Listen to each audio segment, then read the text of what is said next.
4차 유행의 초입이라고 말씀드릴 수가 있겠습니다.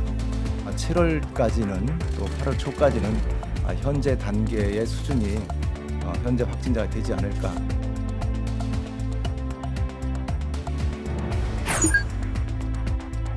수도권 3개 지자체와 함께 논의한 결과 현재 개편 도입을 일주일간 유예하기로 그렇게 했습니다.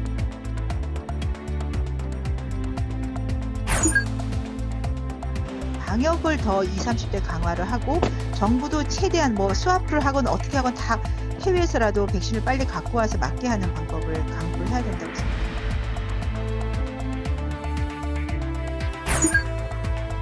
정권 교체를 위한 상호 협력과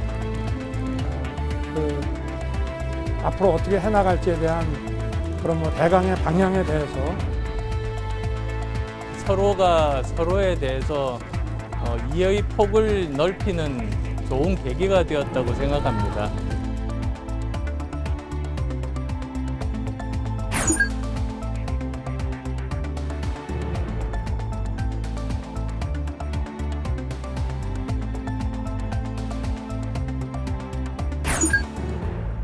군의 기강을 무너뜨리는 행위에 대해서는 엄벌을 피할 수 없음을 보여주고 있습니다.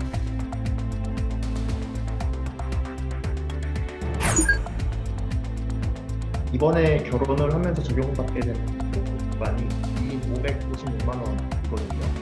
1인당 298만 원, 1년 298만 원 수준인데 이 기준을 적용하게 되면 저희 부부는 두 명 다 국민지원금을 받을 수가 없는 상황인데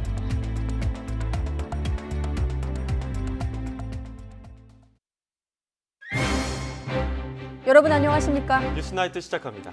사실상 4차 대유행이 시작이 됐다는 코로나 전문가들의 진단이 나오고 있습니다. 변이 바이러스 확산과 섣부른 거리두기 완화 등이 복합적으로 작용한 결과로 해석되고 있는데 일상이 거의 봉쇄될 수 있는 거리두기 최고 단계 4단계도 거론되고 있습니다. 코로나 상황 중점 보도하겠습니다. 국민의힘은 대선 주자들이 꺼내든 여성가족부 폐지 문제를 놓고 파열음을 내고 있고 민주당은 대선 예비 경선 반환점을 돌았습니다. 잠시 뒤 나이트 포커스에서 알아보겠습니다. 오늘 저녁 6시 기준 전국에서 발생한 코로나19 신규 확진자가 최소 1,010명인 것으로 파악됐습니다. 전날 같은 시간 집계된 1,006명보다 4명 많은 수치로 이틀 연속 1,000명대를 기록했습니다.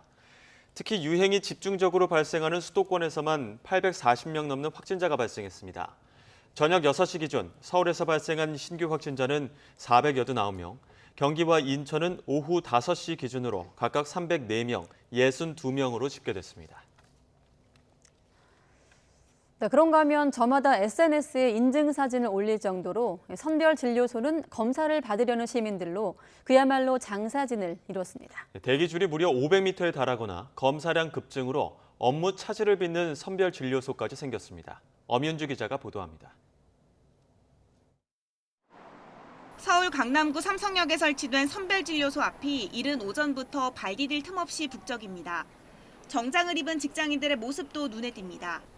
현대백화점 무역센터점에서 집단 감염이 발생하면서 진단검사를 받으려는 인파로 500m가 넘는 대기줄이 형성된 겁니다. 점심시간인데도 진단검사를 받으려는 사람들로 이렇게 대기줄의 끝이 보이지 않을 정도입니다. 확진자가 급증하자 강남구의 경우 검사량도 평소보다 2배 가까이 늘었습니다. 평상시에는 3군데에서 3,000건에서 4,000건. 근데 어제는 저희가 6,300건인가 그래요. 수도권 내 확진자가 속출하다 보니 서울시에서 진행한 하루 검사 건수도 나날이 증가하는 추세입니다. 지난 4일 23,000건이던 게 이틀 만에 2배 넘게 늘었습니다.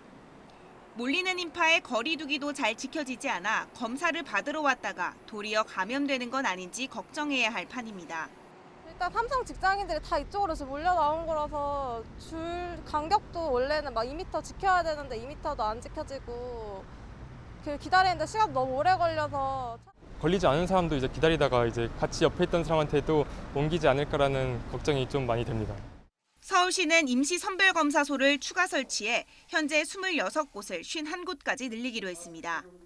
또 운영 시간도 평일에는 밤 9시, 주말은 오후 6시까지 연장할 방침입니다. 찾아가는 선별진료소도 운영을 현재 4곳에서 10곳까지 2배 이상 확대합니다. 젊은 층 유동인구가 많은 곳까지 운영을 늘리겠습니다. 방역당국은 활동 반경이 넓은 젊은 층의 경우 증상이 나타날 때 반드시 진단검사를 받아달라고 거듭 당부했습니다. YTN 엄윤주입니다. 네, 특히 일상 공간에서의 감염, 서울 강남 백화점과 여의도 식당 등 수도권 곳곳에서 집단 감염이 잇따르고 있는 가운데 산발적 감염도 계속됐습니다. 특히 서울에서 역대 최대 확진자가 나오는 등 수도권 확진자가 전체의 85%를 차지하고 있습니다. 박기환 기자입니다. 서울 강남에 있는 현대백화점 무역센터점 문이 굳게 닫혀 있습니다. 지난 4일 지하식품 매장 직원을 시작으로 사흘 만에 48명이 확진됐기 때문입니다. 마스크 착용 등 기본 방역 수칙을 잘 준수하였으나 장시간 함께 근무하며 탈의실 등을 공동 이용하며 전파된 것으로 보고 조사 중에 있습니다. 백화점은 이틀 동안 문을 닫았고 직원 2,600여 명에 대한 전수검사를 벌이고 있습니다. 다만 고객들의 경우 방문 기록이 남지 않아 방역당국은 지난달 26일부터 열흘 내 방문자는 반드시 진단검사를 받아달라고 요청했습니다. 되게 많이 줄 서 계시더라고요. 직장 동료분 중에 실제로 검사 받고 음성 나오신 분도 계시고 약간 그런 것들에서 좀 체감이 많이 됐던 것 같아요. 한창 북적거릴 점심시간에 상가 지하식당이 텅 비어 있습니다. 지난 5일 직원 1명이 확진 판정을 받은 뒤 관련 확진자가 15명으로 늘었기 때문입니다. 코로나 때문에 뉴스에 나왔다고 해서 갑자기 사람 왕래가 없어요.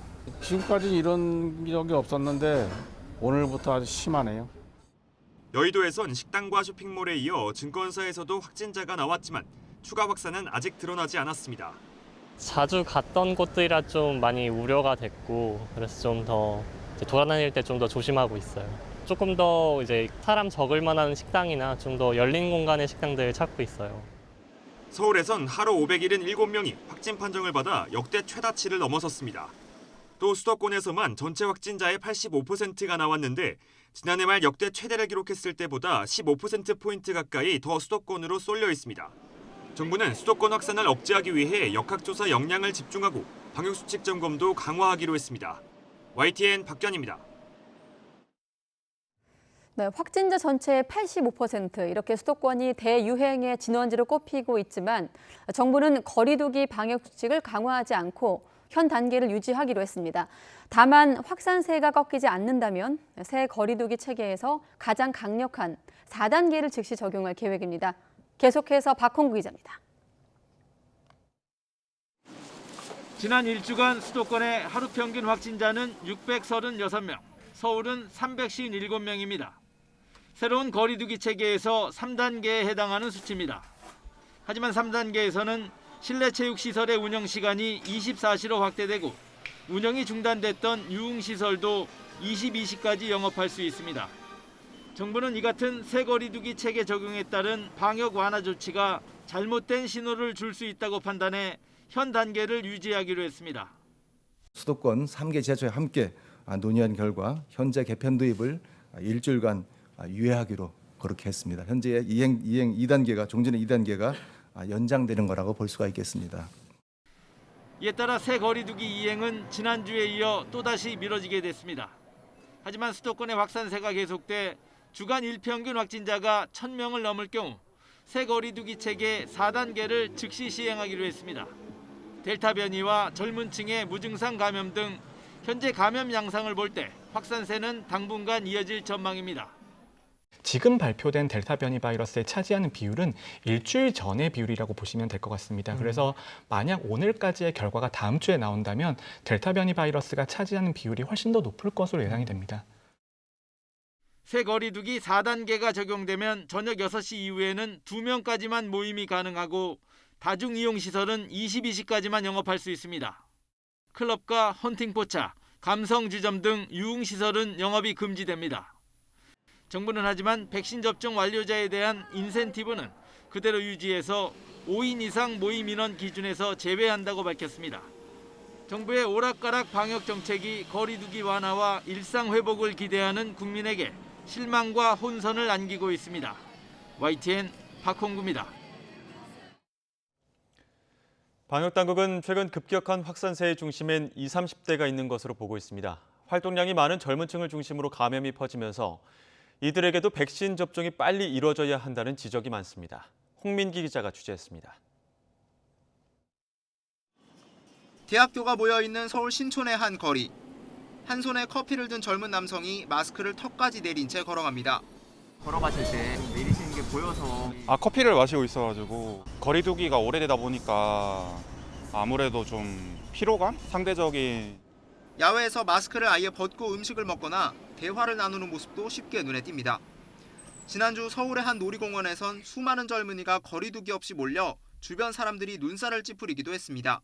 실내 놀이기구 대기실에는 바닥에 거리두기 스티커만 붙어 있고 다닥다닥 사람들이 붙어서 대기하는 게 너무 불안하게 느껴졌어요. 2030 세대 역시 해이해진 방역의식을 스스로 지적했습니다. 밖에서 이제 흡연하시는 분들도 당연히 마스크를 안 끼고 저희한테도 조금 선택권을 주시던가 아니면 자녀 백신 말고 2030도 조금 일찍이라도 맞게 해줬으면 좋겠다는 바람입니다. 코로나19 이전으로 되돌아간 듯한 해외 젊은이들을 보면서 부럽다는 반응도 있습니다.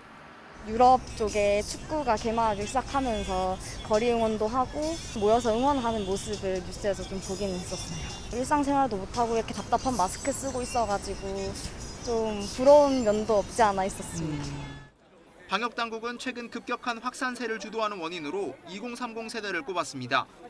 지난달 27일부터 한 주 동안 신규 확진자 가운데 20대 환자가 1,100명을 넘으면서 전체 연령대에서 가장 많았습니다.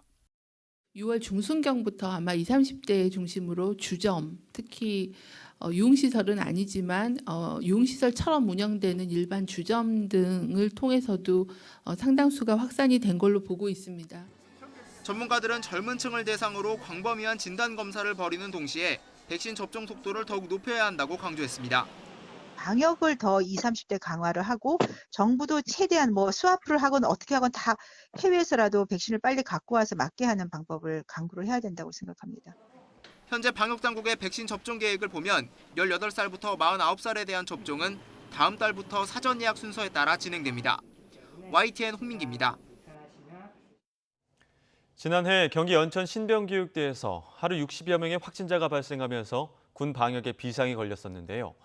이번엔 논산 육군훈련소에서 53명이 무더기로 코로나19 확진 판정을 받았습니다. 한현희 기자가 보도합니다. 군 최대 신병훈련 기관인 논산 육군훈련소. 이곳에서 훈련병 50여 명이 무더기로 확진 판정을 받았습니다. 입영 후 2차례 진단검사에서 음성 판정을 받고 2주 의무 격리까지 거친 뒤 정상 훈련을 받은 훈련병에게 증상이 발현돼 검사를 했더니 양성 판정을 받은 겁니다. 같은 부대에서 훈련을 받은 훈련병들도 접촉자 대상 진단검사에서 50명 넘게 확진됐습니다. 또 다른 부대 훈련병 1명은 입영 후 가족이 확진돼 1인 격리 중 확진됐습니다. 정확한 감염원과 감염 경로를 파악하기 위해 부대원들의 이동을 통제한 상태고요. 지자체와 질병관리청 등 관계기관과의 협조하에 심층 역학조사를 진행 중에 있습니다. 입대한 장병들은 이미 50% 이상이 2차 접종까지 마친 만큼 입소할 장병들 역시 우선 접종이 필요하다는 게 전문가 지적인데 정부는 오는 12일부터 입영 예정 장정을 대상으로 예방접종을 실시한다는 계획입니다. 7월 7일 수요일부터 입영 통지서와 신분증을 지참해서 가까운 보건소에서 접종 대상자로 등록해 주시고 입영 예정 장정에 대한 예방접종은 8월 말까지 지속될 예정이며 이런 가운데 육군 3사관학교에서 백신 1차 접종을 마친 생도 약 500명이 마스크를 착용하지 않고 삼겹살 파티를 연 사실이 드러나 논란이 되고 있습니다. 방역 수칙을 위반하지는 않았다는 것이 학교 측 입장이지만 코로나19 확산세가 다시 거세지는 가운데 식탁 칸막이까지 제거하고 노마스크로 술을 곁들인 행사를 벌인 것은 부적절하다는 지적이 나옵니다. YTN 한현입니다. 네, 윤석열 전 검찰총장이 국민의당 안철수 대표를 만나 정치 대선배라고 축켜 세우면서 정권 교체의 뜻을 나눴습니다. 최재형 전 감사원장도 정치에 참여할 뜻을 밝힌 가운데 국민의힘 주자들도 출마 채비를 서두르고 있습니다. 박석영 기자가 취재했습니다. 윤석열 전 검찰총장과 국민의당 안철수 대표가 마주했습니다. 행사에서 마주친 걸 빼면 첫 공식 회동으로 윤 전 총장이 국민의힘이 아닌 제3지대 인물을 공개적으로 만난 건 처음입니다. 오면서 그 당시 초심 생각하고 그때 제 생각도 진솔하게 말씀드리고 싶습니다. 정치의 대선배시니까 좋은 말씀 좀 부탁드리겠습니다. 1시간 반 넘는 회동을 통해 두 사람은 정권 교체로 야권 지평을 중도로 확장하고 실용 정치 시대를 열기로 했다고 밝혔습니다. 윤 전 총장은 중도 확장성 부각을, 안 대표는 국민의힘 합당 논의에서의 영향력을 챙겼다는 평가입니다. 정권 교체를 위한 그 상호 협력과 그 앞으로 어떻게 해나갈지에 대한 그런 뭐 대강의 방향에 대해서 서로가 서로에 대해서 이해의 폭을 넓히는 좋은 계기가 되었다고 생각합니다. 강원도에 머물며 출마를 고심했던 최재형 전 감사원장은 중마고우인 강명훈 변호사를 통해 정치에 참여하겠다는 뜻을 밝혔습니다. 다만 공식 출마 선언은 부친 병환과 콘텐츠 준비에 따라 시기가 다소 유동적일 것으로 보입니다. 국민의힘에서는 원희룡 제주도지사가 현역 국회의원 지지포럼을 창립하며 새 결집에 나섰습니다. 대통령 예비후보 등록이 시작되는 12일 무렵 지사직을 사퇴하고 경선 행보에 돌입할 것으로 보입니다. 당 내에서 당에 앞으로 입당할 사람까지 포함해서 국민의힘에서 가장 좋고 가장 강한 후보를 반드시 만들어야 합니다. 그래야 야권 원팀이 튼튼하게 될 수가 있습니다. 행사에 참석해 원지사에게 힘을 실어준 김종인 전 위원장은 국민의힘 자체 후보를 낼 수 있다는 희망을 가지라며 경쟁력을 키우라는 쓴소리를 했습니다. 대한민국 역사에서 제1야당이 대통령 후보감을 놓고 이렇게 허둥대는 모습을 보이는 것이 처음이 아닌가 생각합니다. 그 승리의 요인이 뭐였던 것을 좀 냉정하게 분석을 하고 야권 대선 구도가 출렁일 것으로 보이는 가운데 국민의힘이 약속했던 대로 대선 버스를 8월 말 정시에 출발시킬 수 있을지 주목됩니다. YTN 박서경입니다. 국민대학교가 본교에서 박사과정 학위를 받은 윤석열 전 총장의 부인 김건희 씨 논문에 부정이 있었는지를 확인하는 조사에 착수했습니다. 국민대학교는 본교 연구윤리위원회에서 최근 김 씨의 박사학위 논문 연구 부정과 관련된 의혹을 예비조사하고 있다고 밝혔습니다.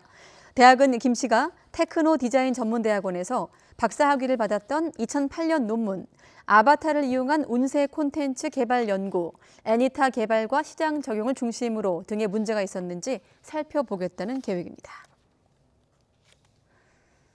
대검찰청이 사실상 재수사를 지시한 윤석열 전 총장의 장모 최모 씨의 허위 증언 의혹 사건은 서울중앙지검 형사 4부가 맡게 됐습니다. 최 씨는 지난 2003년 사업가 정대택 씨와 서울 송파구 한 스포츠센터 채권 투자 이익금 53억 원을 놓고 소송을 벌이다 법정에서 거짓 증언을 한 혐의를 받고 있습니다. 이에 대해 유튜브 채널 서울의 소리 백은종 대표는 최 씨를 검찰에 고발했지만 중앙지검은 불기소 처분했고 서울고검도 항고를 기각했습니다. 하지만 대검은 어제 재항고 중 일부를 받아들여 최 씨의 모해 위증 의혹에 대해서 추가 수사를 할 필요가 있어 사건을 다시 수사하게 하는 재기 수사를 명령했습니다. 네, 국민의힘 이준석 대표가 당내 대권 주자의 여성가족부 폐지 공약에 힘을 실으면서 여가부 폐지 논의를 수면 위로 전면으로 꺼내들었습니다. 또 민주당은 20대 대학생 남성의 분노를 악용하지 말라고 맹비난했고 여성가족부도 직접 나서서 정면으로 반박했습니다. 이경국 기자의 보도입니다. 여성가족부를 없애자는 공약은 국민의힘 대권주자인 유승민 전 의원과 하태경 의원에게서 나왔습니다. 여기에 이준석 대표까지 힘을 싣고 나서면서 논란은 커졌습니다. 민주당은 여성가족부의 역할을 축소한 건 보수 정권과 보수 야당의 탓이라며 비판에 나섰습니다. 20대 남성 지지층 확보에 혈안이 돼 문제의식조차 잃었다는 겁니다. 언론이 존재하는 현실을 왜곡하고 이대남의 분노를 정략적으로 이용하는 것일 뿐입니다. 논란의 당사자인 여성가족부도 차관이 직접 반박에 나섰습니다. 사실 정책 효과가 부족하다는 거하고 그 정책을 담당하는 그 기관이나 기구가 없어져야 된다고 하는 거하고는 별개인 것 같습니다. 국민의힘 당내에서도 우려가 쏟아졌습니다. 대권주자인 원희룡 제주지사와 윤희숙 의원은 여성가족부가 신뢰를 잃은 건 맞다면서도 없애는 게 최선인지에 대해선 의문을 나타냈습니다. 강도 높은 개선책이 필요하겠지만 이것을 과연 없앤다라는 것이 이 남녀 간의 젠더 갈등에 대해서 과연 우리가 통합하고 이런 것을 책임 있게 대안을 제시하는 방법인가? 조수진 최고위원은 또 다른 분열의 정치를 하려는 거라며 갈등을 부추겨선 안 된다고 지적했고, 추경호 원내수석 부대표는 당론으로 추진하는 건 아니라고 선을 그었습니다. 논란이 확산하자 이준석 대표는 진단을 거쳐 원인을 파악해 결정할 거라고 한 발 물러났지만 여가부 폐지는 평소 소신이라는 입장을 재확인했습니다. 지난 10년간 젠더 갈등이 비약적으로 상승했다고 하는 것은 지금 형태로 계속 존재해야 되는지에 대해 가지고 좀 의문을 제기할 필요가 있다 이런 생각이 들고요. 방법론이 잘못된 것은 아닌지 살펴보자는 취지로. 현재로선 국민의힘 내부에서도 여가부 폐지 논의는 신중해야 한다는 분위기가 지배적입니다. 하지만 대선 국면에서 당내 주자들이 직접 공약으로 꺼내든 만큼 그 파장은 계속될 것으로 보입니다. YTN 이경국입니다. 소득 하위 80% 가구에 지급하기로 한 국민지원금을 두고 형평성 논란이 계속되고 있습니다. 소득 1원 차이로 지원 대상에서 제외되는가 하면 지역별, 소득별 차등을 둬야 한다는 지적이 나옵니다. 박희재 기자가 보도합니다. 국민지원금의 문제점 하나. 맞벌이 부부인 2인 가구는 외벌이와 비교해 적게 벌어야 지원받을 수 있다는 형평성 문제가 먼저 제기됐습니다. 이번에 결혼을 하면서 적용받게 되는 소득 구간이 2인 556만 원이거든요. 1인당 한 278만 원, 세전 278만 원 수준인데 이 기준을 적용하게 되면 저희 부부는 2명 다 국민지원금을 받을 수가 없는 상황인데, 그러자 정부와 여당은 맞벌이 부부에 한해 소득 하위 최대 84%까지 지원 대상 계층을 늘리는 방안을 검토하겠다고 입장을 바꿨습니다. 하지만 논란은 남았습니다. 소득액이 지원 기준에서 1원만 많아도 자격에서 제외돼 소득 역전이 생기는 문제는 여전히 해결되지 않았습니다. 처한 상황에 따라 해법도 다릅니다. 지역별로 생활 물가가 천차만별인 만큼 지원금에 차이를 둬야 한다는 의견부터 원래 본가에는 뭐 25만 원에 30만 원 정도의 집세라면 서울에서는 뭐 60, 70, 80 이렇게 가니까 그분들을 조금 더 세분화해서 돈 버는 직장인과 소득 없는 대학생이 왜 같은 액수를 지원받아야 하느냐는 볼멘 소리도 있습니다. 저는 대학생이다 보니까 직장인 분들은 그래도 좀 수입이 있으신데 대학생은 아무래도 이전에 막 코로나 때문에 알바도 찾기가 어려운 것도 있고 25만 원이 큰 돈이 아닐 수 있겠다라는 생각은 좀 들었어요. 반면 예외를 주기 시작하면 오히려 공정성을 해칠 수 있다는 주장도 있습니다. 그러니까 물론 자기가 이걸 못 받게 되면은 물론 아쉽긴 하겠죠. 이 80%에 해당되는 거를 어려운 사람들이라고 이제 국가에서 정한 거잖아요. 공정성과 따졌을 때. 그랬을 때는 내가 못 받는다고 해도 그러면 내가 어렵지 않은 사람이니까 안 받아도 되는구나라고 저는 생각을 하게 될 것 같아요. 코로나19 장기화로 어려움을 겪는 국민에게 도움을 준다는 취지로 준비된 국민지원금이 소득 기준 80%라는 제한 때문에 형평성 논란을 넘어 공정성 문제로까지 비화하고 있습니다. YTN 박희재입니다. 지원금 지급을 위한 2차 추경안의 국회 심사를 앞두고 당정이 맞벌이 부부에 한해 지급 범위를 84%까지 올리는 방안을 검토하고 있습니다. 형평성 논란도 일자 전 국민 지급 주장도 계속 이어지고 있습니다. 차정윤 기자입니다. 추가 경정 예산과 관련해 사상 처음으로 열린 민주당 정책의원총회. 핵심 논의 대상은 논란이 되는 재난지원금 지급 범위였습니다. 이례적으로 보편지급 쪽 전문가와 선별지급 쪽 전문가를 모두 불러 구체적인 의견을 청취하기도 했습니다. 이후 선별지급은 불필요한 형평성 논란만 일으킬 수 있다며 보편지급을 요구하는 목소리가 이어졌습니다. 피해 보상 이걸 다 넘어서 전체 경기를 살릴 수 있는 기회이다 필요하다라고 생각해서 전국민 재난지원금이 필요하다 이렇게 주장을 했고요. 저는 다수 의원님들이 전국민 해야 된다라고 말씀하신 걸로 이해를 했습니다. 이 같은 형평성 논란에 당정은 맞벌이 부부 역차별 가능성 문제부터 손질하기 위해 나섰습니다. 맞벌이 부부에 한해 기존 소득 하위의 80%에서 최대 84%까지 재난지원금 지급 범위를 확대하는 방안을 검토하고 있습니다. 이 또한 불과 몇 원 차이로 벌어지는 이른바 소득 역전 현상과 지원 기준이 자의적이라는 비판 여론은 여전한 숙제입니다. 대선 주자들의 입장도 여전히 엇갈립니다. 80%와 81%는 차이도 없는데 소득이 역전되게 됩니다. 좀 더 가난한 분들에게 25만 원 드릴 것을 20만 원으로 낮춰서 부자에게 20만 원 드린다는 것이 정의롭지 않아 보입니다. 더 필요한 분에게는 더 드리고 그렇지 않은 분에게는 덜 드리거나 안 드릴 수도 있는 게 보편적 복지다. 저는 그렇게 생각합니다. 국회는 내일 국무총리 시정연설을 시작으로 본격적인 추경 심사를 시작해 오는 23일 최종 처리한다는 방침입니다. 민주당이 재난지원금 지급 범위를 조금씩 늘리는 건 결국 선별 지급했을 경우 역효과만 일으킬 것이라는 우려 때문으로 보입니다. 당내에서도 전 국민 지급 요구가 계속 이어지고 있지만 실제로 실현될 가능성은 현재로선 크지 않아 보입니다. YTN 차정은입니다. 네, 4년 넘게 국정농단 수사를 이끌어왔던 박영수 특별검사가 결국 사표를 냈습니다. 가짜 수산업자 김모 씨에게 고가의 수입차를 받았다는 의혹이 불거진 지 사흘 만인데 국민 눈높이에 맞지 않는 처신으로 논란을 일으켜 사과하겠다면서도 사실과 다른 내용은 차후 해명하겠다고 밝혔습니다. 손효정 기자가 보도합니다.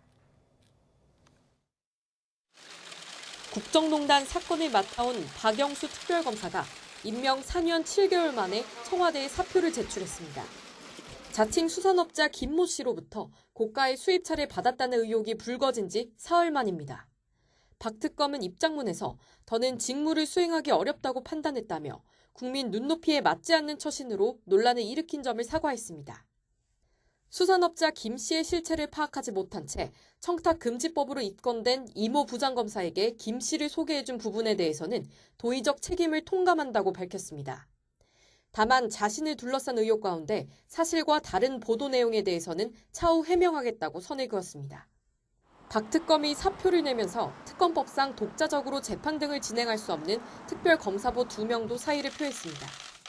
박 특검은 지난 2016년 11월 국정농단 의혹 사건 특별검사 임명돼 30명을 재판에 넘겼고 박근혜 전 대통령 구속과 실형 선고를 이끌어냈습니다. 하지만 최근 검사와 경찰, 전현직 언론인에게 금품을 건넸다고 알려진 자칭 수산업자 김 씨에게 박 특검도 포르쉐를 받았다는 의혹이 불거졌습니다. 박 특검은 김 씨와 두세 차례 식사한 건 맞지만 차량은 무상으로 받은 게 아니라 렌트비 250만 원을 줬다고 해명했지만 이미 특검에 대한 신뢰는 크게 흔들렸습니다. 박 특검이 사의를 표하면서 특검팀의 국정농단 사건 처리도 영향을 받을 것으로 보입니다. 현재 박 특검팀에는 이른바 문학의 블랙리스트 사건 파기환송심과 국민연금의 삼성물산 합병 찬성 관련 직권남용 배임 사건 상고심이 남아 있습니다. 국정농단 특검법에 따라 특검은 정당한 사유가 있을 때 대통령에게 사퇴서를 제출할 수 있고 대통령은 바로 국회에 통보한 뒤 임명 절차에 따라 후임 검사를 임명해야 합니다. 남은 재판을 마무리하기 위해서는 후임 특검이 임명돼 인수인계받는 등 물리적 시간이 필요한 만큼 재판 진행에 차질이 불가피해 보입니다. YTN 손효정입니다. 네, 그런가 하면 검사와 경찰, 언론인 등에게 금품을 주었다고 폭로한 자칭 수산업자 김모 씨 측이 이번 사건은 정관계 비리를 뜻하는 게이트가 아니라 단순 사기 사건이라고 주장했습니다. 김 씨 변호인은 오늘 서울중앙지방법원에서 열린 김 씨의 사기 사건 재판 직후 로비 의혹을 묻는 기자들의 말에 본인이 반성하고 있고 많이 힘들어한다면서 이같이 밝혔습니다. 구속 상태인 김 씨도 법정에서 내내 고개를 숙인 채 아무 말도 하지 않았습니다. 김 씨는 지난 2018년 6월부터 올해 1월까지 오징어 사업 투자를 미끼로 7명에게 116억 원을 가로챈 혐의 등으로 구속, 기소가 됐는데 사기 혐의는 대부분 인정을 하고 피해자를 협박하거나 공갈한 혐의는 부인하고 있습니다. 오늘 국방부에선 전군 주요 지휘관 회의가 열려 군내 성범죄 대책 등을 논의했습니다. 서 국방장관은 여중사 성추행 사망 사건을 계기로 병영 저변의 병폐를 발본색원하고 특히 현역 장성의 성추행 사건은 일벌백계하겠다고 강조했습니다. 이승윤 기자의 보도입니다. 이딴 국내 성범죄로 무거운 분위기 속에 전군 주요 지휘관 회의를 주관한 서욱 국방장관. 군이 국민의 기대에 부응하고자 의지와 노력을 결집하는 중차대한 시기에 발생한 장성에 의한 성추행 사건을 일벌백계하겠다며 병영 저변의 병폐를 발본색원해 근본적으로 개선할 것을 당부했습니다. 군의 기강을 무너뜨리는 행위에 대해서는 엄벌을 피할 수 없음을 보여줄 것입니다. 지휘관 여러분부터 더 높은 수준의 인권의식과 성인지 감수성을 갖추도록 노력을 해줄 것을 힘주어 강조합니다. 이어 군의 성폭력 예방 제도와 매뉴얼 재정비, 성인지 감수성과 양성평등 의식 향상도 요구된다는 점을 환기했습니다. 지휘관들은 군내 성폭력 예방 대응 체계가 작동하지 않고 상하위 규정, 매뉴얼 간 불일치로 적용에 혼란이 있었으며 초동조사 수사의 지연과 미흡했던 문제를 인식하고 군 조직 문화에 성문제 인식이 부족하다는 데 공감했습니다. 이에 따라 성폭력 사건 처리 체계와 성폭력 예방을 위한 지휘관과 주요 지휘자의 역할, 조직 문화와 인사제도 개선을 위해 여성과 초급 간부의 의견 수렴과 실태 조사를 통해 개선책을 도출하고 민관군 합동위원회를 중심으로 다각적인 방안을 검토해 나가기로 했습니다. 부실급식 문제와 관련해 육군에서는 급양관리관과 조리병 편성을 우선 보강하고 민간 조리원과 영양사 증원을 추진합니다. 국방부는 후반기부터 전시 급식 지원에 제한 사항이 적은 군 교육훈련기관 등 10개 부대를 중심으로 군 급식 민간 위탁 시범 사업을 추진한다는 계획입니다. YTN 이승윤입니다.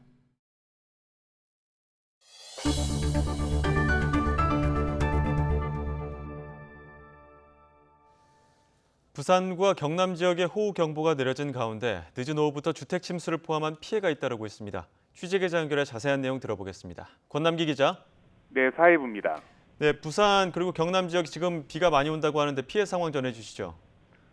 네, 먼저 YTN 제보를 통해 들어온 피해 전해드리겠습니다. 오늘 오후 경남 창원시 구산면 주택가의 모습인데 보시는 대로 도로가 완전히 물에 잠긴 모습입니다.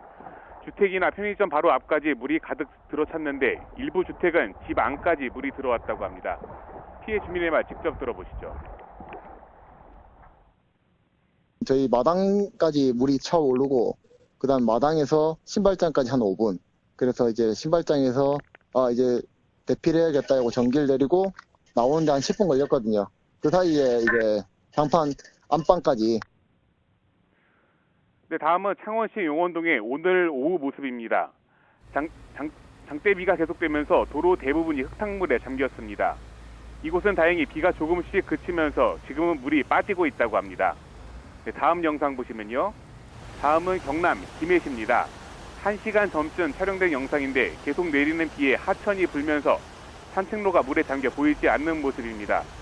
물이 가득 차 있어 추가 피해가 우려되는데요. 다음으로 도로 한가운데 물이 솟구쳐 오르는 영상이 있는데 이곳은 김해 장유동입니다. 사거리 배수관이 역류해 차량 이동에 불편을 겪었다고 합니다. 오늘 오후 3시 40분쯤엔 경남 하동군 정량면에 있는 산에서 토사가 주택으로 쏟아져 60대 주민 1명이 다쳐 병원으로 옮겨졌습니다. 또 앞서 낮 12시 반쯤엔 김해 생림면에서 물이 들어찬 굴다리를 건너던 1톤 트럭이 멈추면서 2명이 구조됐습니다. 네, 이번 장맛비로 특히 남부지방 피해가 컸는데 규모는 어느 정도입니까? 네, 지난 5일부터 계속된 장맛비로 800명 가까운 이재민이 발생한 것으로 집계됐습니다. 이 가운데 해남과 장흥 등 전남 지역 88명은 아직 집에 돌아가지 못하고 마을회관이나 경로당 등에 머물고 있습니다. 인명피해는 전남 장흥 익사사고를 포함해 3명이 숨졌고 피해 시설물에 대한 응급 복구율은 75% 수준입니다. 지금까지 사회부에서 전해드렸습니다. 경기 김포의 한 냉동창고에서 암모니아 가스가 누출됐습니다. 인명피해는 없었지만 암모니아 4톤가량이 새어나오면서 인근 학교가 등교 수업을 중단하는 등 창교 주변 지역에 한때 비상이 걸렸습니다. 김철희 기자입니다. 냉동창고 건물 밖으로 흰 연기가 뿜어져 나옵니다. 건물 주변엔 주황색 통제선이 쳐져 있습니다.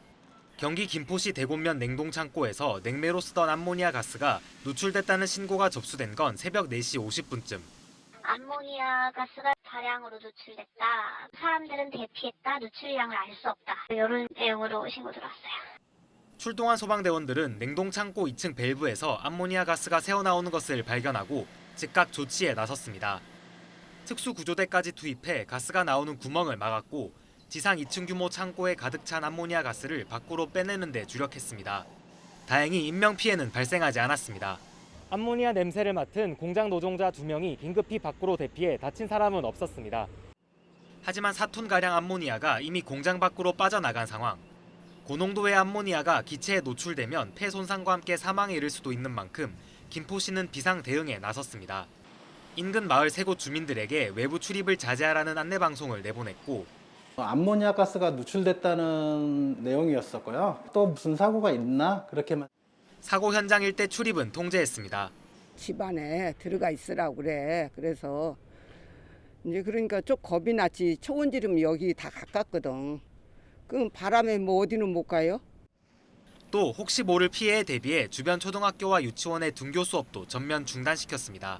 500m까지는 좀 위험하지만 내 본교가 한 750m 정도 된다고 해요. 그래도 750m까지도 애들 안전을 위해서는 학교를 오늘 하루 쉬는 게 좋겠다. 그래서 원격으로 전환하게 됐습니다. 새벽부터 이어진 통제는 주민들 이동이 가능할 정도로 상황이 안정된 오전 9시 반이 넘어서야 풀렸습니다. 소방당국은 사고 지점 주변의 암모니아 농도가 완전히 떨어질 때까지 희석 작업을 계속한다는 방침입니다. YTN 김철입니다. 서울대 기숙사 청소 노동자가 휴게실에서 숨진 채 발견됐습니다. 노조는 관리자의 갑질로 평소 스트레스가 많았던 데다 엘리베이터도 없는 4층 건물을 홀로 청소하면서 과로사한 것이라고 주장하고 있습니다. 정현우 기자의 보도입니다. 지난달 27일 새벽 서울대 기숙사 휴게실에서 50대 청소 노동자 이모 씨가 숨진 채 발견됐습니다. 범행이나 극단적 선택의 정황은 없었습니다.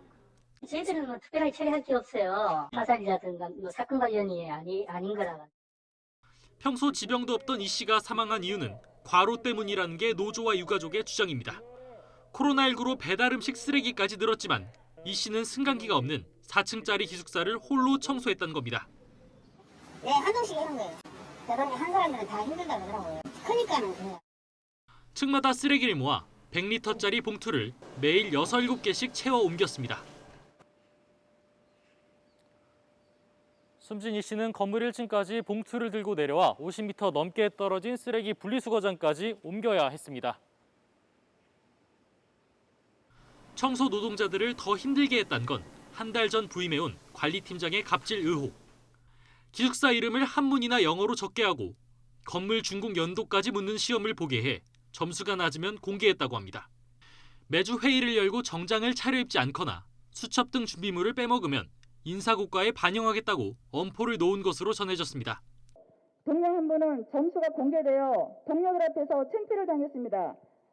저희한테 자괴감을 느끼게 하는 팀장님과 계속 일을 해야 합니까? 기숙사 측은 본인이 일하는 공간을 제대로 알게 하기 위한 시험이었다고 해명했습니다. 인사평가 반영은 전혀 없었다고 반박했습니다. 단순히 청소하고 그냥 임금 받고 끝나는 게 아니고 우리가 본인이 일하는 일터가 어떤 데인지를 조금 알았으면 좋겠다는 차원에서 그 시험을 기록에 남겨가지고 시험 결과 보고 받은 적도 없습니다.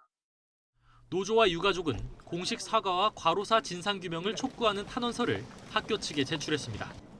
또 산재 신청을 위해 숨진 이 씨의 평소 업무량을 추산할 수 있는 자료를 요구하기로 했습니다. YTN 정현우입니다.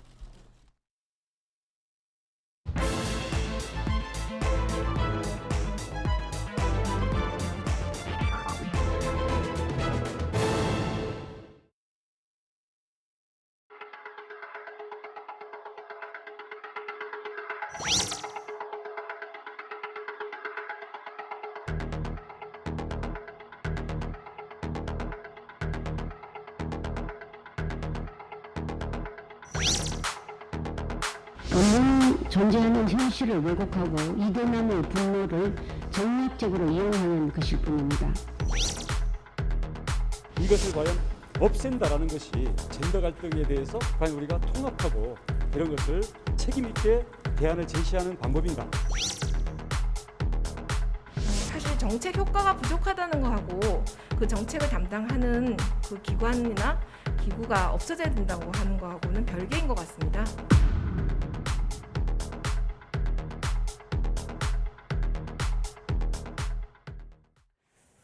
네, 여성가족부는 울컥하는 분위기인데 이렇게 국민의힘 대선 주자들이 꺼내 들었고 이준석 대표가 힘을 실은 여가부 폐지 공약이 대선 쟁점으로 부상하고 있습니다. 야당발 여가부 폐지론에 여당이 즉각 반발하면서 이른바 이대남 또 이대녀 표심을 둘러싼 여야 간 경쟁이 벌써 불붙는 양상입니다. 나이트 포커스 오늘은 김두수 시대정신연구소 대표, 또 장성철 공감과 논쟁 정책센터 소장 두 분과 함께하겠습니다. 안녕하십니까? 안녕하세요. 안녕하십니까? 네, 앵커님 제가 어제 이렇게 방송을 보다가 네. 저 없을 때 막 제 얘기를 하셔가지고 네. 제가 상당히 좀 놀랐었습니다. 네, 안 그래도 여쭤보려고 했는데 사실 네. 어느 대목에 좀 여쭤봐야 되나 좀 고민하고 있었는데 어제 패널 두 분이 장 소장님은 여권 인사냐 야권 인사냐 좀 토론하시더라고요. 저는 정권 교체를 하지 않으면 나라가 더 망가질 것 같다라고 생각을 하고 있는 사람입니다. 네, 알겠습니다. 답이 됐죠? 저도 장 소장님과 좀 일주일 내내 방송하는 기분이 들 정도로 뉴스에 많이 등장하십니다. 자, 죄송합니다. 네, 야권 인사인 장 소장님께 먼저 여쭤볼게요. 자, 본격적인 얘기를 나누기 전에 사실 여성가족부가 좀 부침을 많이 겪었던 부서이긴 해요. 그렇습니다. 네, 거슬러 올라가면 2001년으로 시작을 하나요? 원래는 이제 97년도 대선 때 3당 그 대선 후보들이 모두 다 여성부를 만들겠다라는 공약을 내세웠어요. 예. 그래서 김대중 대통령께서 당선되시고 난 후에 98년도에 정무 이장관을 없애버리고 여성특별위원회를 구성했습니다. 네. 근데 그 당시에는 그냥 특별위원회라서 예산이나 인력이 상당히 부족했죠. 그래서 2001년도에 김대중 대통령께서 고용부의 여성주거 그리고 보건복지부의 가정폭력과 성폭력 관련된 문제를 네. 보건복지부로부터 이관을 받고 여성부를 창설하셨어요. 그래서 초대 여성부 장관이 한명숙 전 총리이시고요. 2005년도 노무현 정권 때 여성가족부로 이름을 변경했습니다. 네, 사실 여성가족부가 뭐 이름에도 들어 있습니다만 여성 문제뿐 아니라 청소년 또 다문화 가족 지원하는 문제를 좀 다루고 있는데 왜 이제 국민의힘 대선 주자들에서 이 문제가 좀 거론되는 건가요?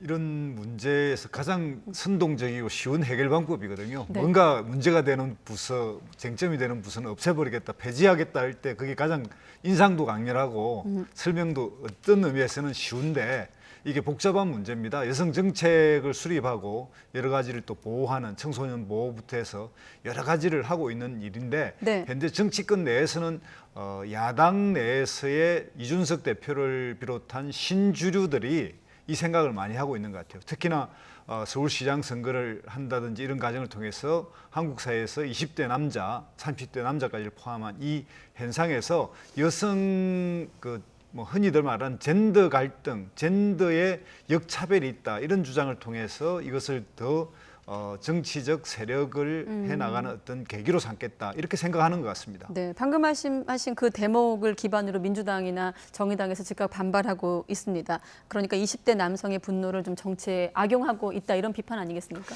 그렇게 비판받을 소지가 많아요. 여성가족부를 없앤다 그러면 여성들이 화를 많이 낼 것 같아요. 그러면 본인들의 정책은 어느 곳에서 담당을 하느냐 네. 이런 식의 비판이 가능할 것 같습니다. 여가부를 폐지한다는 것 자체가 국민의힘이 젠더 문제에 대해서 좀 후퇴하는 그런 정당 아니냐라는 비판 받을 수 있어요. 네. 제가 잠깐 설명해 드릴게요. 전 세계에 여성 전담 조직을 갖고 있는 나라가 191개국이에요.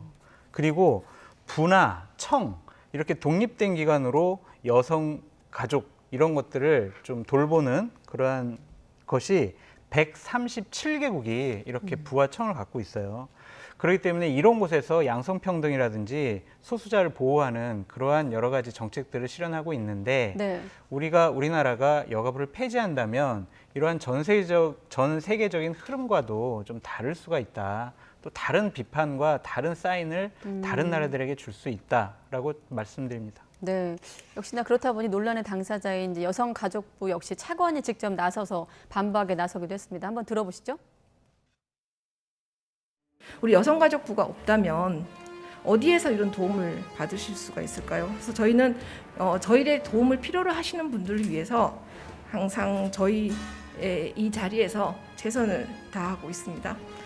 사실 정책 효과가 부족하다는 거하고 그 정책을 담당하는 그 기관이나 기구가 없어져야 된다고 하는 거하고는 별개인 것 같습니다.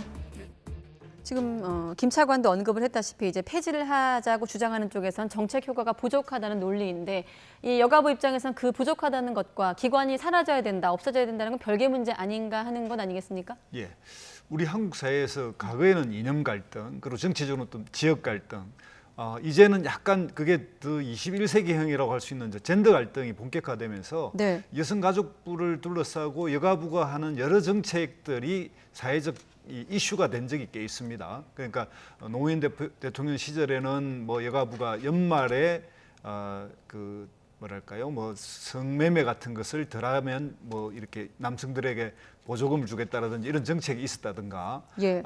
또 그 성평등 관련된 교육 자료를 낸다든가 동성애 문제라든지 이러면 보수도 진보도 이게 이 부분에 대해서 서로 이제 갈등들을 가져왔고요. 그래서 이제 그런 부분이 있는데 우리가 이 국가기관으로서 예를 들면 좀 독립적인 국가인권위원회 같은 경우에는 총체적인 정책을 수립하면서 각 부처의 국가인권에 관련된 어떤 것을 기준을 네. 제시하는 이런 역할을 합니다. 그래서 만약에 여가부 문제가 이번에 이게 논쟁이 된다면 그런 차원으로 여성위원회라든지 이런 국가기관으로서의 좀 더 정책적 영역으로 갈 건지 집행 영역으로, 지금 여가부는 좀 집행 영역 역할을 하거든요. 그리고 네. 이것이 현재 문제가 된 게 청소년 마인크래프트라고 하는 이 게임 샷다운 이 제도에 연관돼서 이게 논란이 되면서 이게 이제 폭발한 겁니다. 그래서 네. 이런 구체적 정책 하나하나가 부딪히면서 생기는 이런 문제를 잘 봐야 된다 이런 생각이 듭니다. 네, 지금 민주당이나 뭐 정의당만 이런 얘기를 하는 것이 아니라 국민의힘 안에서도 이번 이 폐지 문제를 놓고 더 좀 논의를 해야 된다, 신중론도 제기되고 있습니다. 그렇죠. 이것은 어느 한 부서를 폐지한다는 것 자체가 그 정책에 대한 후퇴로 비춰질 수가 있어요. 지금 여성가족부가 1년에 쓰는 예산이 1조 2,800억 원입니다. 네. 이 부서를 없애면은 이 예산 혜택을 받는 여성들은 어떻게 그러면은 이 부분에 대해서 다른 혜택을 받을 수가 있는가? 이 부분에 대한 고민이 필요해 보이긴 하는데 네. 예를 들면 98년도에 여성특별위원회가 생겼을 때의 여성 젠더 문제와 현재 2021년도의 젠더 문제는 좀 다르게 접근해야 된다는 생각이 들어요. 그냥 여가부라는 상징적인 조직만 갖고 여성 문제를 해결할 수가 있느냐, 네. 소수자 차별 문제를 해결할 수 있느냐, 그 부분은 좀 더 심도 있는 논의가 필요해 보이고요.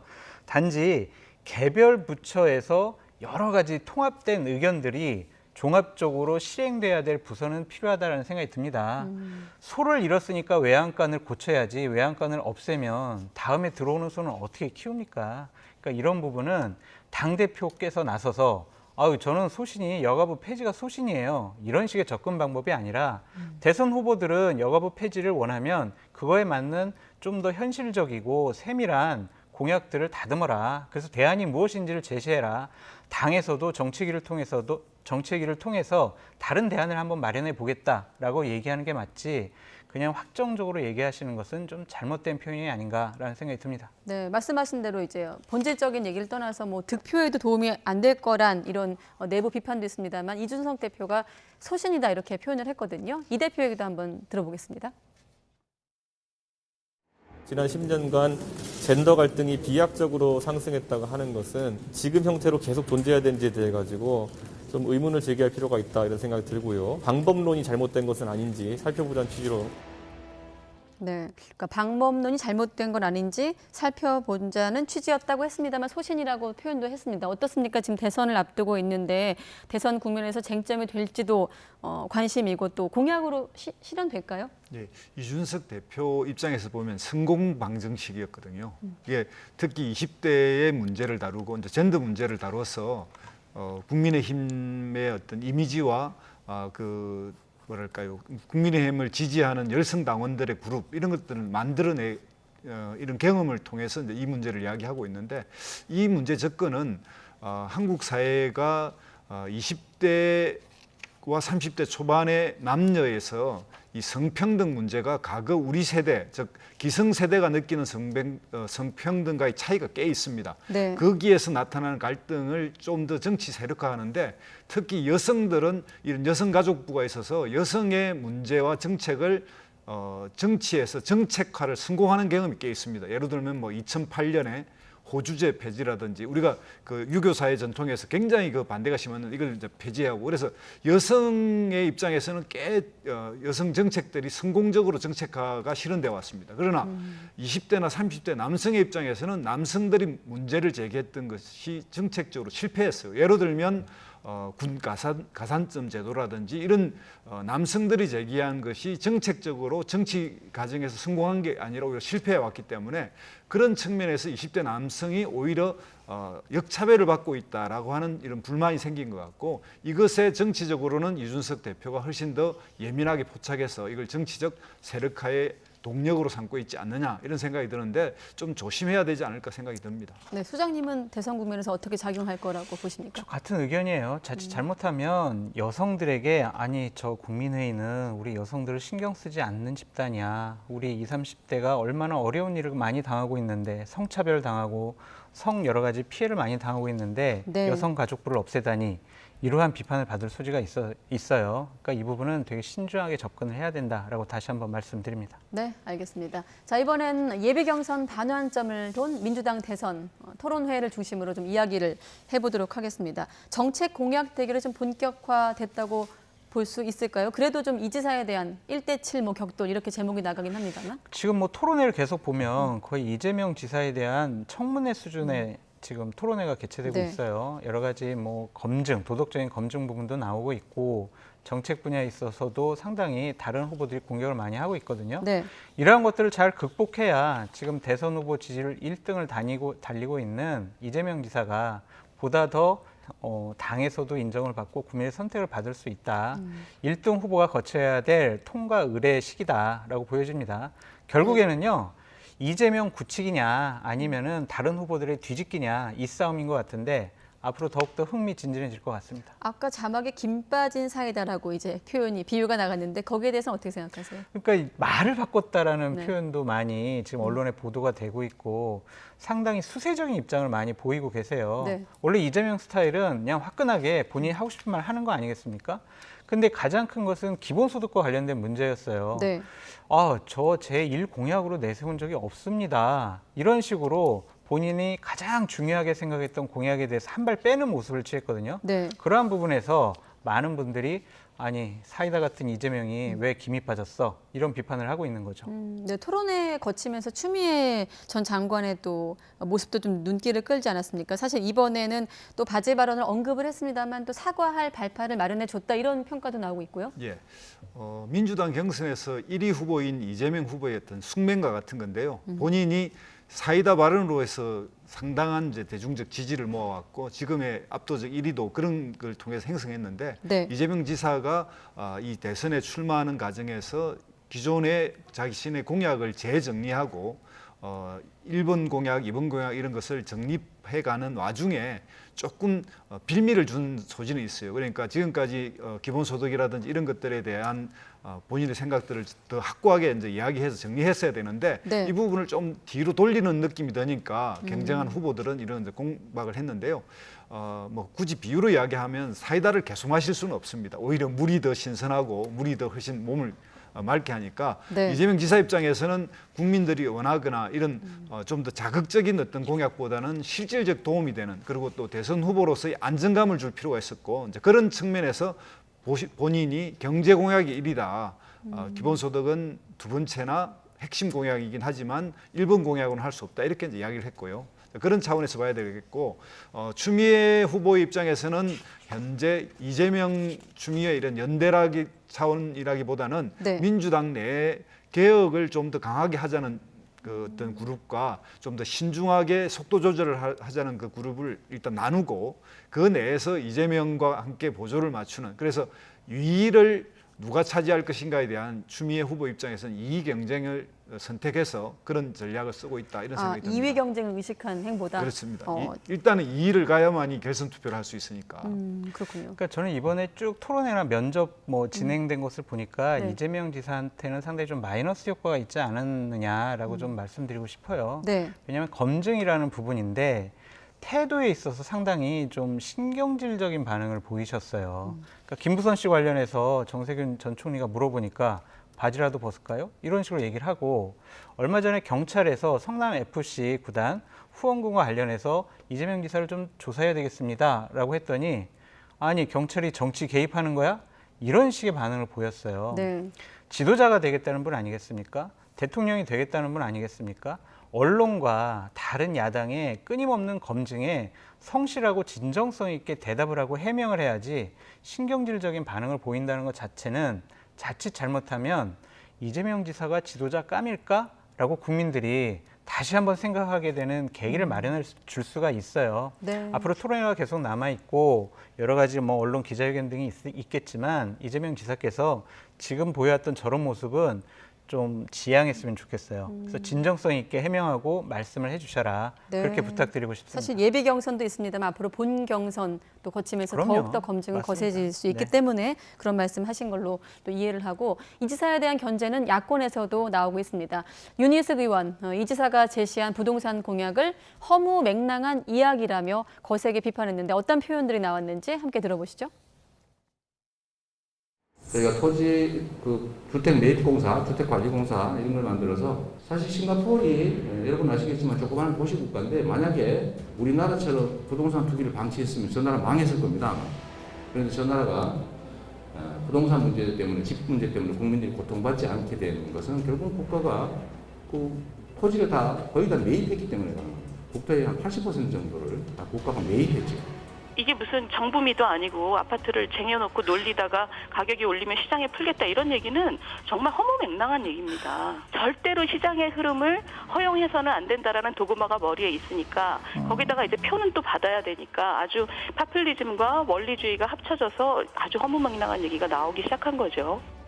네, 뭐 정책에 대한 찬반을 떠나서 정부음이란 표현을 쓴 건 이제 윤희숙 의원이 본인의 주장을 좀 설득하기 위한 적절한 예. 표현이라고 생각이 드는데 어떻게 들으셨습니까? 우리 국민들이 뭐 대체적으로 일반미와 정무비 이래서 정부미에 대해서는 약간 싸긴 하지만 품질이 안 좋다 뭐 이런 인식이 있지 않습니까? 이런 것 비유를 든 것 같은데요. 네.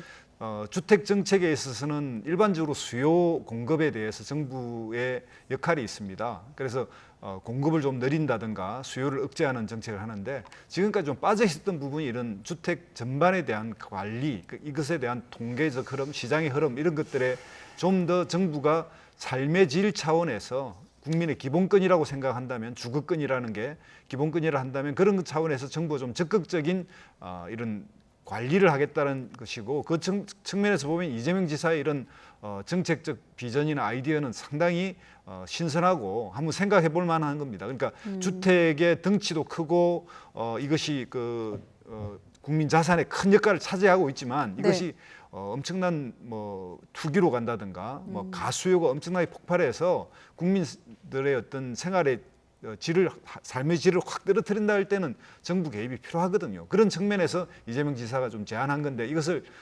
너무 이제 포퓰리즘이라든지 이런 식으로 좀 극단적 공격을 하고 있다 이런 생각이 듭니다. 허무맹랑하다는 표현은 극단적인 표현이라고 보시는 예. 거고. 근데 자유시장 경제 체제인 대한민국에서 어떻게 국가가 집값을 마음대로 조정할 수 있습니까? 이것은 말이 안 된다는 생각이 들고요. 예. 이재명 지사는 이런 얘기를 하는 거죠. 자, 집값 잡으려면 공공성을 강화해야 되겠다라는 것과 투기 수요를 차단할 세부담을 대폭 확대해야 되겠다. 이런 생각인데 세금 많이 걷고 처벌 강화하면 집값이 잡힙니까? 이것은 대단히 잘못된 접근이라고 말씀드릴 수 있고요. 부동산 가격을 정부와 공공이 직접 개입을 한다? 그래서 주택관리 매입공사를 마련해가지고 거기서 집을 사고 판다? 이거는요, 막대한 예산이 필요해요. 이 예산은 어떻게 확보할 겁니까? 이거는 현실성이 없는 이상론자의 하나의 부동산 정책이다라고 말씀드리고 싶습니다. 네, 앞으로 부동산 관련해서는 또 여당 후보들 사이에서 어떻게 정책이 좀 다듬어질지 지켜보기로 하고, 야당 얘기 넘어가기 전에 후원금 얘기 간단히 하고 넘어가도록 하겠습니다. 이제 본선 무대 오르기 전에 후원금 경쟁이 이제 본격 시작이 됐는데, 이낙연 후보가 가장 앞서고 있나요? 후원금 관련해서는 어떻습니까? 지지세가 좀 반영된 결과로 평가하십니까? 예, 이낙연 후보 같은 경우에는 본인 말씀으로는 국회의원과 또 단체장 그리고 국정 최고 책임자까지 이렇게 세 가지를 다 겪었다 그러고, 또 직전 당대표였기 때문에 지금 한 14억 4천만 원 정도 모였는데, 한 일주일 만에 이 정도 모인다는 거는 지금까지 이제 좀 지지도가 이재명 후보에 비해서 처지긴 했지만, 네. 그 기반 그런 당내에 가지고 있는 기본 조직, 이런 측면에서는 이낙연 후보 이 정도의 후원금이 모이는 건 당연하다고 생각이 듭니다. 지금 이제 막 시작했기 때문에요. 다른 후보들도 이제 막 시작을 했습니다. 네, 후원 계좌를 아직 안 연 후보도 있습니다만은, 네, 소장님은 어떻게 평가하십니까? 그러니까 이거는 많은 지지자분들이 소액 다수로 많이 할 거예요. 그러니까 지금 이제 예비 경선 때 그 걷는 후원금이 본 후보가 되면은 같이 합산이 돼요. 그렇기 때문에 이 후원금 계좌도 상당히 관리를 잘해야 된다. 나중에 지금 막 예비 경선 때 돈을 다 써버리면은요, 본 경선 때 쓸 돈이 상당히 부족해질 수가 있어요. 네. 그러니까 이 예산 같은 것들을 잘 살펴서 후원금도 사용하고 모금해야 된다라고 말씀드려요. 네, 알겠습니다. 이번엔 야권 얘기로 넘어가 보도록 하겠습니다. 윤석열 전 총장이 국민의당 안철수 대표를 만났죠. 어떤 얘기가 오갔을까요? 한번 들어보시죠. 아주 좋은 분위기에서 여러 가지 얘기들을 나눴고요. 기본적으로 확실한 그 정권 교체의 필요성과 또 정권 교체를 위한 그 상호 협력과 앞으로 어떻게 해나갈지에 대한 그런 대강의 방향에 대해서 오늘 얘기들을 많이 나눴습니다. 네. 제가 사실 그렇게 물어보지는 않았습니다. 앞으로 계획이 어떠시냐고 해서 열심히 다니면서 많은 분들 이야기를 들으려고 한다고 하는 그 정도 말씀만 들었습니다. 지금 이 발언에 좀 빠졌습니다만, 윤 전 총장이 안 대표를 향해서 정치 대선배라고 추켜 세우기도 하고 분위기가 좀 훈훈했던 걸로 보이는데, 대표님은 어떻게 들으셨습니까? 굳이 비유를 하자면 창밖의 남자처럼 당밖의 남자 두 사람인데요. 제1야당 밖에 있는 두 사람의 처지가 비슷하고요. 네. 또 이 직전에 있었던 4월 7일 재보궐선거에서 지지율 1위를 달렸던 안철수 후보가 결국은 당의 지지율, 또 당내 지지율 이런 거에 연동돼서 결국 후보의 지위를 잃어버린 이 경험이 있기 때문에, 네. 두 사람이 상당히 그 부분에서는 공유할 수 있는 나름의 데자부, 기시감적 역할을 서로가 공유할 수 있는 그런 처지에 있다고 생각합니다. 그리고 만약에 야권이 통합해서 경선을 치른다면 내부에 다 들어가서 할 건지, 또 지난번처럼 단일화 형식의 어떤 1단계, 2단계, 3단계를 받는 게 좋은지, 이런 것에 대해서 서로 생각을 하고 있는 건데, 그런 거에 의사타진을 하고 있지 않은가 이렇게 생각이 들고요. 네. 두 사람이 정치 신인이다 보니까 어떤 주제에 어떤 결말을 가지고 있어야 되는지에 관계없이 그냥 만난 거 아닌가 하는 생각도 듭니다. 소장님은 어떻게 보셨어요? 저는 두 분이 동변상련의 처해 있다라고 말씀드려요. 왜냐하면 안철수 대표 같은 경우엔 국민의힘 측으로부터 빨리 합당하자, 언제 합당할 거야, 빨리 결심해, 이런 압박을 받고 있고, 윤석열 전 총장 같은 경우에는 언제 입당할 거야, 빨리 입당해, 그런 지금 압력을 받고 있거든요. 네. 그래서 두 분이 당신은 언제 합당하고 당신은 언제 입당할 거야, 이러한 얘기도 했을 것 같아요. 근데 저 만남에 대해서 저는 큰 의미를 둘 필요는 없다고 생각이 듭니다. 일각에서는 제3 플랫폼을 만드는 거 아니야? 두 사람이 국민의힘을 제외하고 단일화를 통해서 어떤 대선 후보의 길을 가려고 하는 거 아니야? 이런 분석도 내놓는 부분들이 있는데, 제가 봤을 땐 윤석열 총장이 정치를 새로 시작했잖아요. 네. 그러니까 만나야 될 분들을 그냥 형식적으로 만나고 있는 거예요. 안철수 대표는 지난 서울시장 후보 선거 경선 때 윤석열 총장 정치하게 되면 제가 정치권에 잘 자리 잡을 수 있도록 윤석열 총장 도와드릴게요, 이런 얘기까지 했거든요. 예. 그렇게 서로 우호적인 분들이 그냥 한번 형식적으로 만난 거다, 특별한 의미를 부여하기는 어렵다라고 말씀드립니다. 그럼 양측 다 특별히 국민의힘을 의식 안 했다고 해석하십니까? 의식할 필요도 없을 것 같아요. 두 분 다 처한 상황이 좀 다르기 때문에 앞으로 또 경쟁자가 될 수 있는 분들이고요. 그래서 이 부분 같은 경우에는 거듭 말씀드리지만 특별한 정치적인 세밀한 분석을 할 필요는 없다라는 말씀드립니다. 네, 대표님은 어떻습니까? 국민의힘 입장에선 이 두 사람의 만남을 어떻게 좀 지켜보고 있을까요? 사실 새 정치를 내세우고 있는 안철수 대표와 큰 정치를 내세우고 있는 윤석열 전 총장이 만났거든요. 하여튼 큰 뭐 정치든 새 정치든 사실 앞날이 다 미래가 불투명하고 네. 그다음에 지금 현재 야권 전체가 재편돼 가는 과정에 있는데요. 이 재편의 가장 힘은 지지율입니다. 그래서 윤석열 후보의 입장에서 보면 현재 대선 후보 지지율을 가지고 있는 거고 네. 국민의힘 부분에서는 지금 국민의힘이 조금 상승세를 가지고 있고 안철수 후보의 국민의당은 오히려 조금 그 서울시장 선거 이후로는 좀 침체기에 있고 이런 상태에서 이제 만나긴 했지만 지금 단계에서 뭔가 반전의 모멘텀을 하기 위해서 두 사람이 뭔가를 계리하고 뭔가를 결행할 수 있는 그런 계기는 안 보입니다. 그래서 네. 이번에는 그냥 의례적인 만남으로 지나간다 이렇게 생각이 듭니다. 네, 두 사람이 표현한 대로 야권 지평을 좀 확장할 수 있을지 한번 지켜보기로 하고 앞서 대표님께서 야권 재편이라는 표현을 쓰셨는데 그 한 갈래가 또 원희룡 지사의 출마 선언 아닐까 싶은데 희망 오름 포럼이 발족이 됐습니다. 이 자리에 사실 또 뭐 물론 이 자체로도 의미가 있습니다만 김종인 전 비대위원장이 자리를 함께 했는데 힘을 실어주는 건가요? 그렇죠. 일단은 국민의힘에 소속된 후보들이 경쟁력을 갖춰야 나중에 합류하게 될 후보들과 더 시너지 효과가 날 것이다. 라는 것이 김종인 위원장의 생각일 거고요. 제가 좀 취재를 해보니까 김종인 위원장이 저 행사가 시작되기 전에 미리 가셨대요. 제일 먼저 가셔가지고 네. 기자들이 막 여러 가지 취재를 하니까 되게 기분 좋은 표정으로 순순하게 여러 가지를 많이 말씀을 해주셨다고 합니다. 여기에 참석한 그 원희룡 지사에 대해서 상당히 칭찬을 많이 하셨죠. 네. 원희룡 지사 같은 경우에는 뭐 검사 역할도 했고 변호사도 하고 국회의원도 하시고 행정부 경험도 했고 네. 당에서 사무총장도 하면서 여러 가지 정치 경험이 많거든요. 아직은 저평가된 우량주다라고 보여지고요. 지금 경선이 시작되면은 원희룡 지사를 한번 다시 볼 수 있는 그런 기회가 나올 것 같다. 그래서 김종인 위원장이 네. 대통령 후보로서 갖춰야 할 자질은 모두 다 갖춘 것이 원희룡 지사다라는 극찬까지 했습니다. 네. 반면 또 윤석열 전 총장에 대해서는 좀 박하게라는 표현이 맞을까요? 평가를 하기도 했는데 목소리 한번 들어보도록 하겠습니다. 지금 나타나고 있는 지지율이라는 게 그게 결정적이라고 생각하면 안 돼요. 윤 전 총장을 이번 주에 만나신다는 얘기가 자꾸 나오는데. 난 전혀 그런 계획도 없고 그런 일도 없어요 지금. 그럼 그쪽에서 연락 오신 건 없으신가요? 제가 아까 했구나. 비대위원장이 최재형 원장이나 김동연 전 부총리와 만날 계획은 따로 있으신가요? 아니 그 사람들 아직 나타나지도 않은 사람들하고 내가 뭘 어떻게 만나고? 올라와 주시기 바랍니다. 바로 사진 촬영을 연락이 오면 만나실 의향이 있으신 거죠? 아니 뭐 만나자고야 그러면 만날 수도 있는 거죠 그거야. 네. 누굴 만날 것인가가 항상 화두인 김종인 전 비대위원장의 목소리였는데 일단 윤 전 총장을 향해서 만날 일 없다. 지금 지지율이 결정적이 아니다. 이렇게 보이는데 최근의 흐름과 좀 비슷한 부정적인 평가로 들립니다. 예.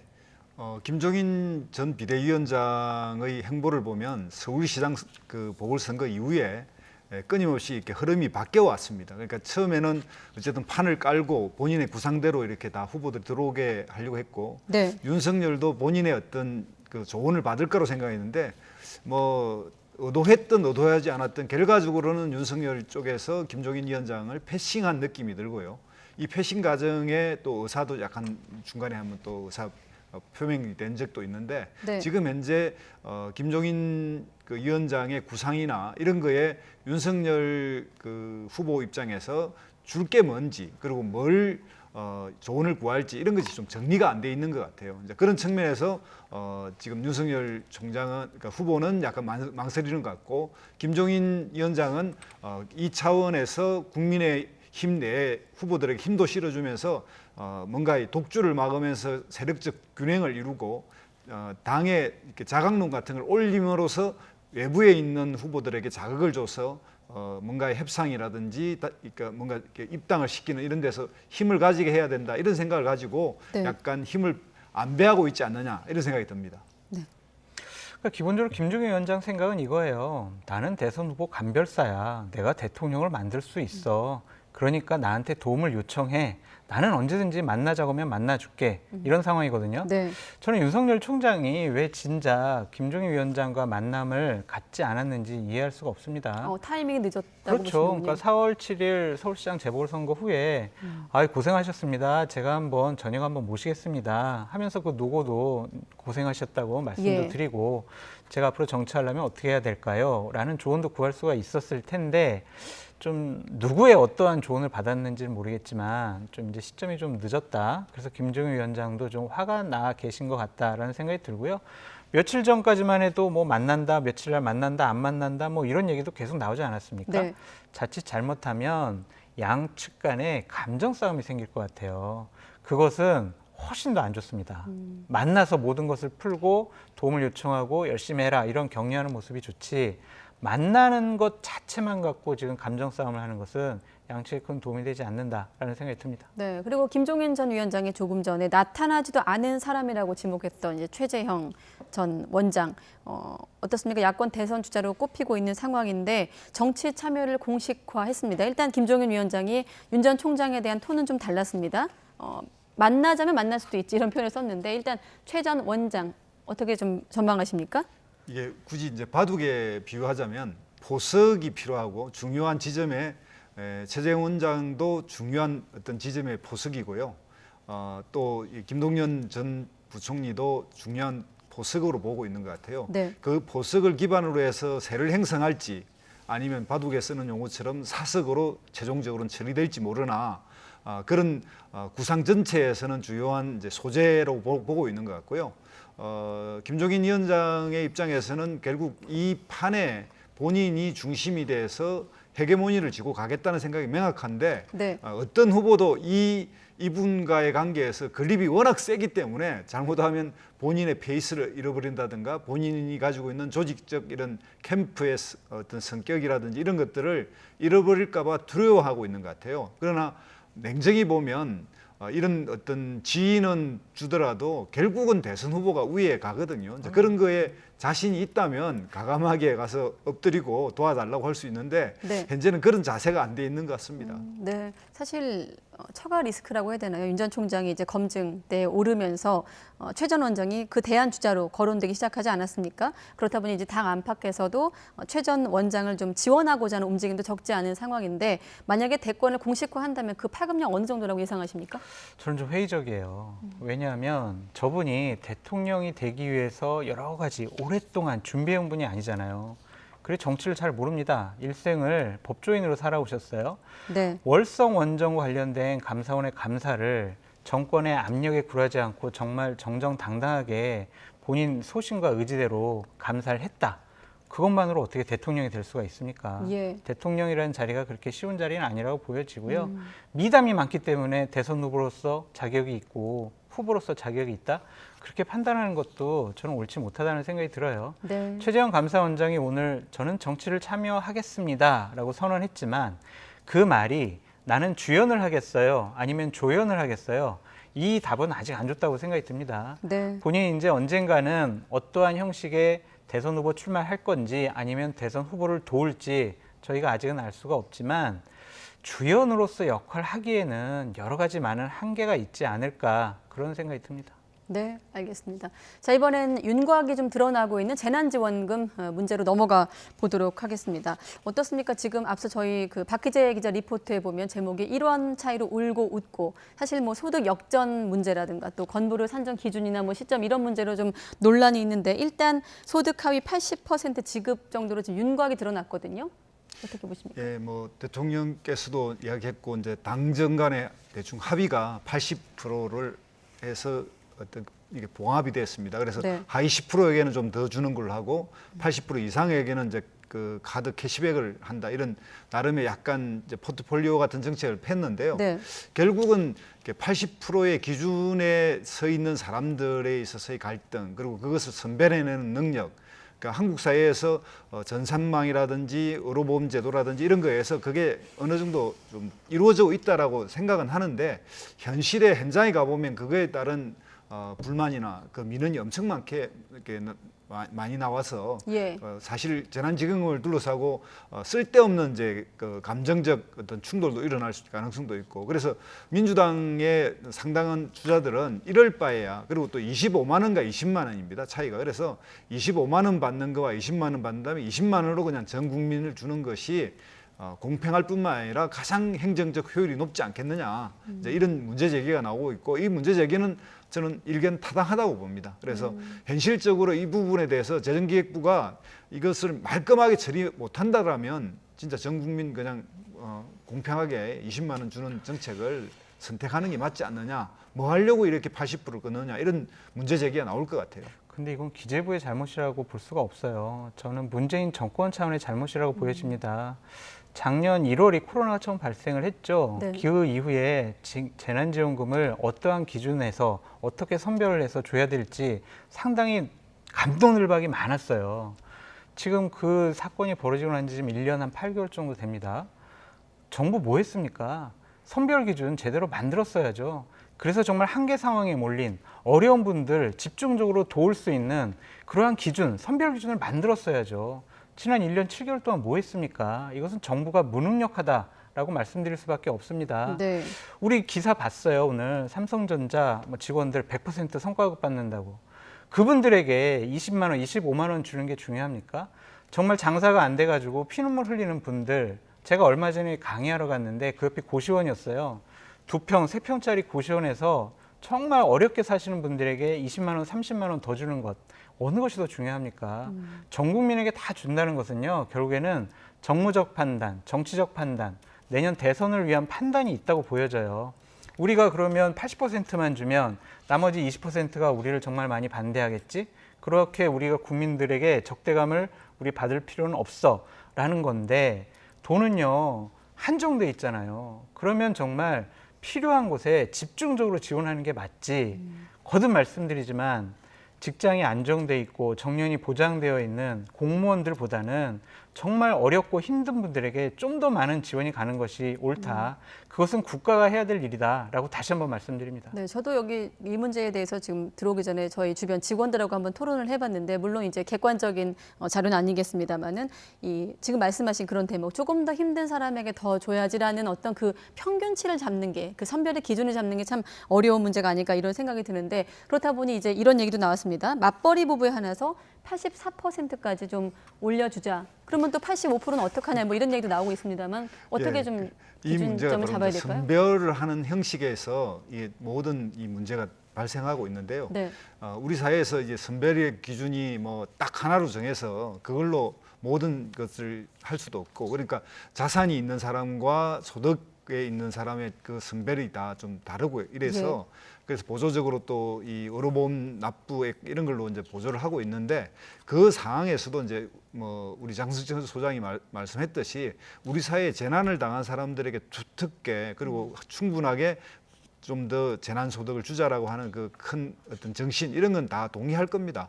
그런데 그럼에도 불구하고 그 와중에 그래도 좀 더 이러한 재난을 극복하는 게 좀 더 넓게 주자 이런 이제 생각이 있는 거고 그 넓게 주자는 데서의 범위를 어디로 정할 것인가의 문제인데 네. 지난 2차, 3차, 4차의 그 재난지원금을 선별적으로 주는 과정에서의 우리 국가기관이나 행정부에서 이런 부분에 대한 깔끔한 정리 그리고 깔끔한 그런 데이터 그 본인들의 생각들을 정확하게 해서 경계선에 있는 사람들이 어떻게 됐는지 이런 것들에 대해서 국민들에게 좀 더 충분히 설득할 수 있었다면 네. 이런 논란이 좀 덜 할 것 같은데 그런 부분에 대해서 여전히 좀 더 그 정부에서 그런 부분에 약간 문제가 있다 이런 점은 저도 인정합니다. 네. 그리고 참고로 앞서 지나갔던 그 재난지원금 커트라인 중위소득 180% 그러니까 이제 소득 하위 80% 기준은 만약에 이제 정해질 경우를 가상해서 정해준 기준인데 어떻습니까? 지금 이 내용에 대해서 선별이냐 전 국민이냐에 대해서 대선 주자들도 지금 입장이 엇갈리고 있고 당내 논쟁도 좀 첨예해진 분위기인데 일단 시간만 놓고 봤을 때는 최종 결정은 최고위로 위임한 상황이고 23일까지 추경 처리 합의된 상황이거든요. 어떻게 좀 풀어가야 될까요? 그러니까 이런 재난지원금을 지급하는 데 있어서요. 내년 대선에 유리할 것이냐 불리할 것이냐 이런 정무적인 판단을 하면 안 된다니까요. 서영교 의원은 얘기했습니다. 전 국민 재난지원금을 줘야 전체 경기를 살릴 수가 있다라고 얘기를 하고 있어요. 거듭 말씀드리지만 정말 보너스를 100% 이상 받는 분들에게 20만 원, 25만 원 더 준다고 전체 경기가 살아난다고 어떻게 얘기할 수 있습니까? 장사가 안 돼서 나 지금 월급 못 받아서 그리고 취업이 안 돼서 삶을 걱정하는 삶의 공포감을 느끼는 분들에게 집중적인 지원을 해야 된다. 그 선별 기준은 정부가 미리미리 진작에 만들었어야 하는데 이 무능력한 정부는 그걸 만들지 못한 큰 죄값을 치러야 한다. 저는 그런 생각을 갖고 있습니다. 아니 큰 재가까지 이야기하니까 너무 지나친데. 나라 예산을요. 예. 지금 너무나 많이 지금 빚이 늘어나고 있잖아요. 한정된 예산을 효율적으로 써야 되는 것이 정권이 해야 될 일입니다. 우리나라가 돈이 많으면요. 전 국민에게 긴급재난지원금 다 줘도 괜찮아요. 하지만 돈이 많이 부족하지 않습니까? 물론 효율적으로 당연히 써야죠. 예산은 아껴야 하고요. 그러나 우리나라가 다른 나라에 비해서 또 일부의 나라에 비해서 네. 이 국가의 예산을 재정을 많이 집행하거나 그런 건 또 아닙니다. 이번에 이제 이렇게 세수가 많이 확보되면서 추가로 이렇게 또 판단하게 된 건데 여기에서 문제는 뭐냐면 우리 국민들 전체가 생각할 때 이것이 재난지원금으로서의 보상적 측면이냐 또 우리가 앞으로 살아가는 이제 경기를 좀 더 활성화시키는 대로 어쨌든 좀 부차적인 추가적인 효과를 좀 더 보게 할 거냐 뭐 이런 거에 따라서 의견이 좀 나누는데 다만 말씀하신 대로 이게 뭐 대선의 유불리만 가지고 이야기한다든가 네. 정치적인 이득을 위해서만 계산하는 건 아닙니다. 그 점은 우리 국민들의 이 토론을 통해서 보면 알겠지만 어떻게 하면 좀 더 국민들에게 좀 더 그런 것들을 효율적으로 줄 것인가에 대한 문제의식에서 출발됐다 이런 점에 좀 생각을 해줬으면 좋겠습니다. 네, 알겠습니다. 두 분 얘기를 통해서도 뭐 느껴집니다만은 사실 재난지원금을 누가 얼만큼 받느냐가 가장 중요하겠습니다만 사실 정책의 신뢰도로 연결되는 부분이기 때문에 좀 갈팡질팡하지는 말았으면 어떨까 하는 생각까지 해봤습니다. 자, 오늘 두 분과 함께했습니다. 고맙습니다. 네.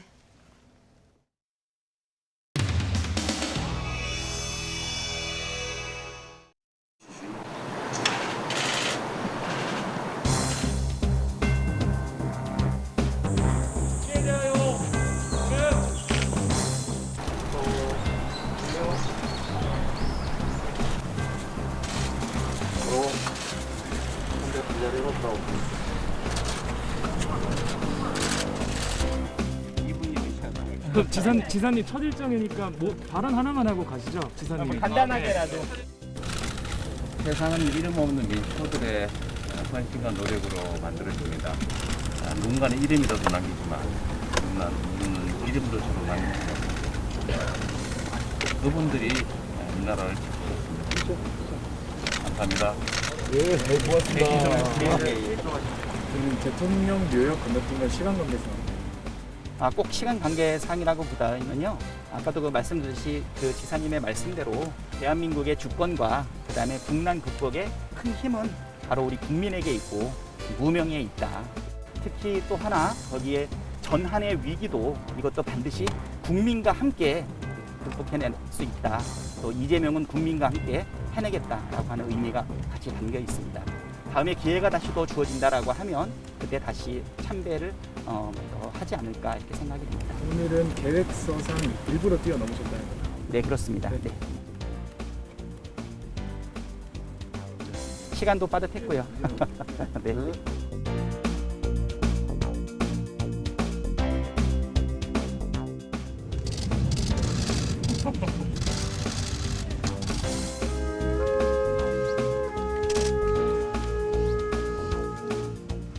마지막 휴가 가다가 이제 폭격전 일어나는 바람에 돌아오다가 병장이요. 네네 그렇습니다. 예, 말년이요. 소대가 21살입니다. 네.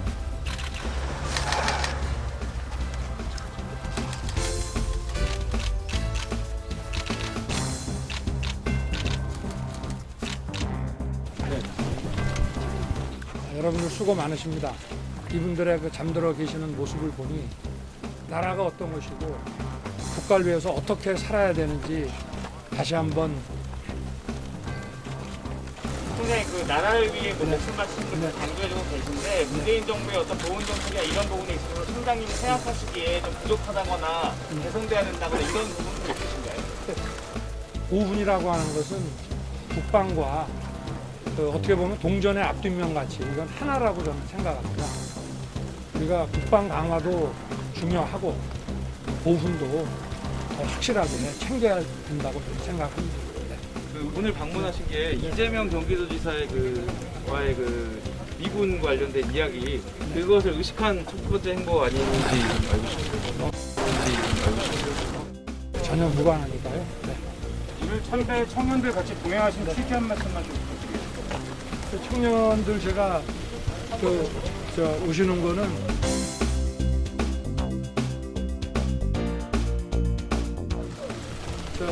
대전 근처에 와서 알게 됐습니다. 네. 고맙습니다. 네. 이 정도로 하시고 오후에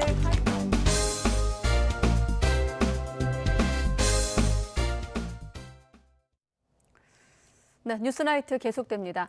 오늘 0시부터 밤 9시까지 전국에서 코로나19 양성 판정을 받은 신규 확진자 숫자는 1,113명입니다. 어제 같은 시간에 집계된 1,145명보다 32명 적으며 지역별로 보면 수도권이 911명, 비수도권 202명입니다. 이틀 연속 1,000명대 확진자는 지난해 12월 29일 1,044명과 30일 1,050명 이후 처음입니다. 내일 0시 기준으로 발표된 신규 확진자는 1,100명대 중반, 많으면 1,200명 안팎에 이를 것으로 전망되고 있습니다. 네, 상황이 이렇다 보니 정부의 2학기 전면 등교 목표에도 빨간불이 들어왔습니다. 교육부는 내일 학교와 학원의 방역 강화 조치를 발표할 예정입니다. 김종균 기자의 보도입니다. 코로나19 확진자가 급증하자 학교도 비상입니다. 서울시 교육청은 학원과 교습소 강사를 대상으로 선제적 유전자 증폭 검사를 서울 전역으로 확대하기로 했습니다. 선제 검사는 방학 전후 2회 이상 실시합니다.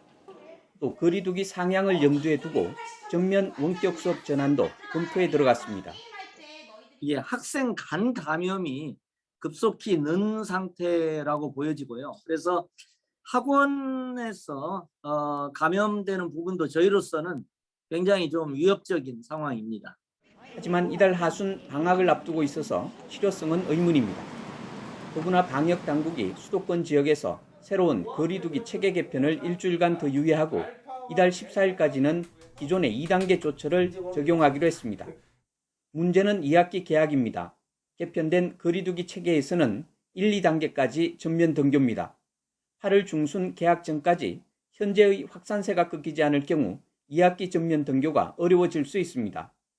교육부는 아직까지 전면 등교 준비를 차질 없이 이어간다는 입장입니다. 다만 학교와 학원에 대한 추가 방역 대책을 내놓기로 했습니다. YTN 김주균입니다. 올림픽을 앞두고 있는 도쿄 지역에 코로나19 대응을 위한 긴급 사태가 다시 선포되는 쪽으로 가닥이 잡혔습니다.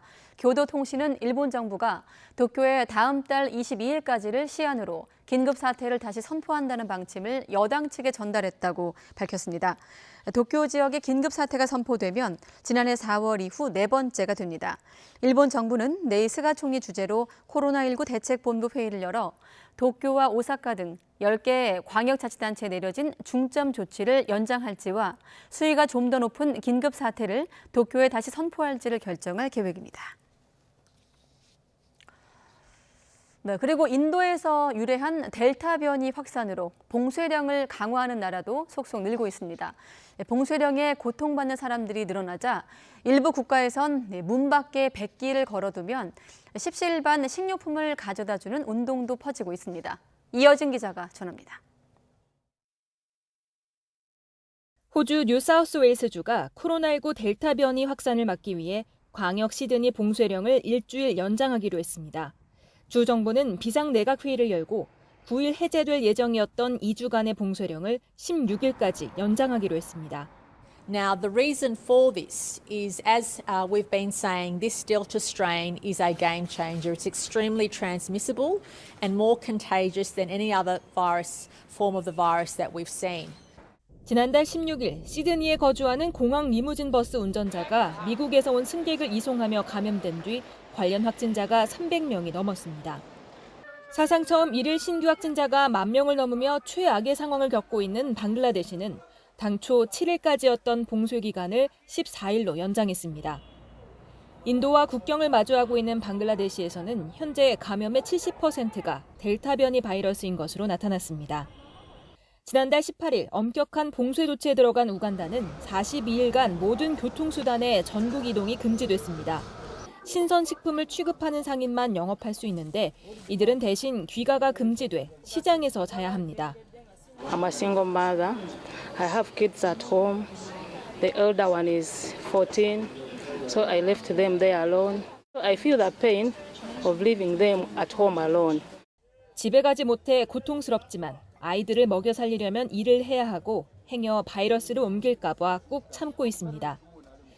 지난달 1일부터 네 번째 봉쇄에 들어간 말레이시아에서는 거듭된 봉쇄로 일자리가 지난 1분기 13만 개 감소했고 올해 들어 자살률이 급증했습니다. 이에 궁핍한 상황에 처하면 백기를 걸라는 운동이 퍼졌고 양팔 없이 태어나 노점으로 생계를 꾸리던 압둘라 씨는 봉쇄령으로 수입이 끊기자 백기를 문 밖에 걸었습니다. Saya tak sangka saya dapat mengikuti ni. Macam-macam orang call. Macam-macam orang telefon support saya. Banyak bagi semangat pada saya. 중국은 코로나19가 확산하자 수요일 미얀마와 국경을 맞대고 있는 윈난성의 루이리 씨를 폐수했습니다. YTN 이여진입니다. 미국에선 고교생들이 집단으로 마스크 착용을 거부하면서 항공편이 취소되는 사태가 벌어졌습니다. 뉴욕포스트 등은 현지 시각으로 5일 오전 샬럿 더글라스 국제공항의 아메리칸 항공사 기내에서 보스턴 지역 고등학생 30여 명이 2시간 이상 마스크 착용을 거부한 채 욕설을 퍼붓고 고성을 지르며 난동을 부렸다고 전했습니다. 아메리칸 항공은 항공편을 취소하면서 승객들에게 호텔 숙박권을 제공했는데 고교생들은 나이 규정 때문에 호텔에 가지 못하고 공항에서 밤을 새웠습니다. 국가정보원이 일각에서 제기된 김정은 북한 국무위원장의 신변 이상설에 대해서 근거 없는 것으로 판단한다고 선을 그었습니다. 그러면서 김 위원장은 지난달 29일 당 정치국 확대 회의를 종일 주재했고 최근까지 정상적으로 통치 활동을 하는 것으로 파악하고 있다고 밝혔습니다. 오늘 일각에서 김 위원장의 신변 이상설이 담긴 정보지가 확산했고 일부 언론은 익명의 대북 소식통을 인용해 북한 내부에서 쿠데타 조짐이 포착됐다고 보도하기도 했습니다. 카리브해 빈국 아이티의 조브넬 모이즈 대통령이 피살됐습니다. 아이티의 클로드 조제프 임시총리는 신원이 확인되지 않은 괴한들이 지난 밤 사이에 사저에 침입한 뒤 모이즈 대통령을 총으로 쏴 살해했다고 발표했습니다. AP통신은 영부인도 병원에 입원했다고 전하기도 했습니다. 극심한 빈곤과 자연재해 등으로 어려움을 겪고 있는 아이티에선 최근 정부의 부패와 무능, 치안 악화에 항의하며 모이즈 대통령의 퇴진을 요구하는 시위가 이어져 왔습니다. 지난 4월이죠. 고 이건희 회장 유족이 2만 3천 점이 넘는 고인의 소장품을 국가에 기증했습니다. 이 활용 방안을 고심해왔던 정부가 오늘 서울 송현동 또는 용산에 이건희 기증관을 짓겠다고 발표했습니다. 이승은 기자가 보도합니다. 서울 경복궁 옆 송현동. 근처에 국립현대미술관 등 미술관과 궁궐, 관광지가 밀집해 있습니다. 국립중앙박물관 옆 용산부지는 새로운 문화, 힐링 공간으로 떠오르는 곳입니다. 정부는 2만 3천여 점의 국가기증 이건희 소장품을 한데 모아 전시관리 연구할 기증관을 서울 송현동 혹은 용산에 짓기로 했습니다. 국민의 문화 향유 기회 확대를 위한 대규모 국가기증의 취지를 존중하고 그 가치를 확산하는 것입니다. 길을 가더라도 이렇게 쉽게 들어갈 수 있는 그런 그 장소, 그런 면에서는 송현동이 조금 더 장점이 많지만 이건희 기증관 유치를 희망하는 지방자치단체는 전국에 30여 곳, 바로 반발이 터져나왔습니다. 정부는 지역 문화 지원 방안을 적극 검토하고 지역에서 기증품 관련 전시를 정례적으로 열 것이라고 밝혔습니다. 또 고인의 수집 철학을 고려해 미술계에서 요구하고 있는 근대미술관 대신에 이건희 기증관을 선택했다고 설명했습니다. 한국 고미술에서부터 서양 동시대의 현대미술까지 두루두루 망라한 통섭형의 수집이어서 이 통섭형 정신을 기리는 것이 좋겠다. 정부는 올해 안에 최종 부지를 선정하고 2027년이나 2028년 기증관 개관을 예상했습니다. 국가기증 이건희 소장품은 오는 21일 공개되고 내년에는 리움과 연계한 특별전과 국외 전시가 추진됩니다. YTN 이승은입니다.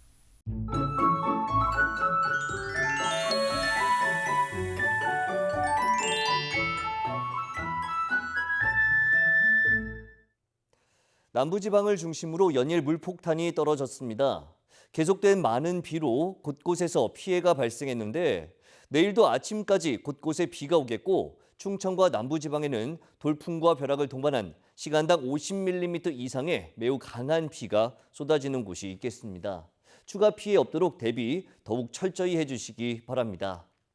내일 아침까지 충청과 남부지방의 많은 곳은 120mm 이상의 폭우가 더 쏟아지겠고 중북부 지방에는 5에서 40mm의 비가 내리겠습니다. 내일 아침에는 비가 그치겠지만 대기가 불안정해지면서 오후부터는 곳곳에 소나기가 쏟아지겠습니다. 내일 아침 기온 오늘과 비슷하겠고 남부지방에는 열대야가 나타나는 곳이 있겠습니다. 서울 23도, 대전 24도, 광주 24도, 부산 24도로 예상됩니다. 낮 동안에는 30도 안팎의 무더위가 기승을 부리겠습니다. 서울 30도, 대전 30도, 광주 28도, 부산 29도로 예상됩니다. 주 후반에는 제주도에만 장맛비가 내리겠고 내륙 지방은 무더위 속에 소나기가 자주 내릴 전망입니다. 날씨 정보였습니다. 네, 이상으로 뉴스나이트 마치겠습니다. 내일 다시 뵙겠습니다. 고맙습니다.